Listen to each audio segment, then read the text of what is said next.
Hey guys, what's going on? It's Alex with the WP Creators Club. Today I want to go a little bit more in depth into the click trigger for the Divi Attention plugin, using a click element to trigger that pop-up. And I've just got this demo page here, and I'm going to show you how easy it is to set this up. And you'll see that we have a couple different click triggers. So I've got one in some text here. I've got a button using the click trigger. I've got this image. And I've even got this menu item up here. And you'll notice they all trigger the exact same pop-up, so I don't have to recreate one for every single pop-up.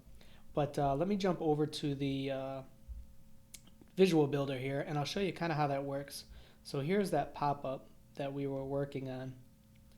And we've selected our content for the pop-up. We've selected it to be an overlay. And for the trigger, we're going to click on when an element is clicked. And our click element we're setting to any element that has a class of our click trigger. So it's really kind of as simple as giving any element this class, and it will become a click trigger for this attention element on this page.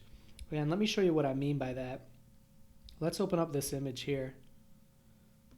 You'll notice that over in the advanced section under classes, I've given it our class of our click trigger. And the same with this button. Let me close this guy here. And the button, you'll see that we've given it the exact same class of our click trigger. If I go to my CSS classes here. But you'll notice that for the link, I just put a hash symbol or a pound sign. That's totally fine. If you actually put a URL in here, what's going to happen is it will trigger the pop-up, but the page will also go to whatever you put in here. So people won't really see the pop-up. So you want to make sure you just put in a hash symbol for the link.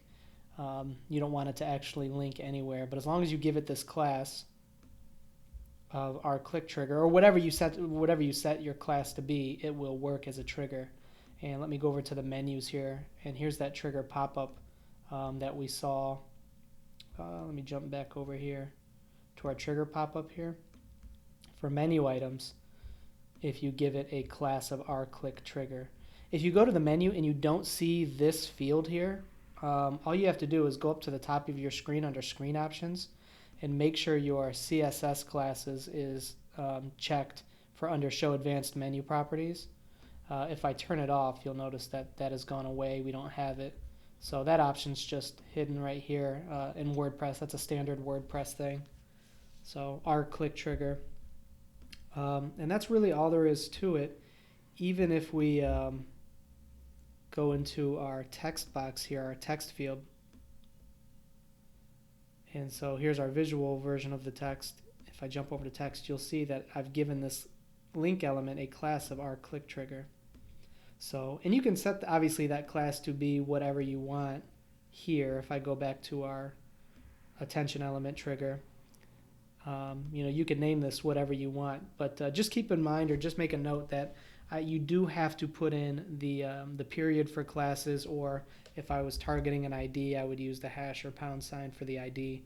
You do need to make sure that's there so the element knows whether it's targeting a class or an ID. And that's really all there is to the click trigger on these attention elements.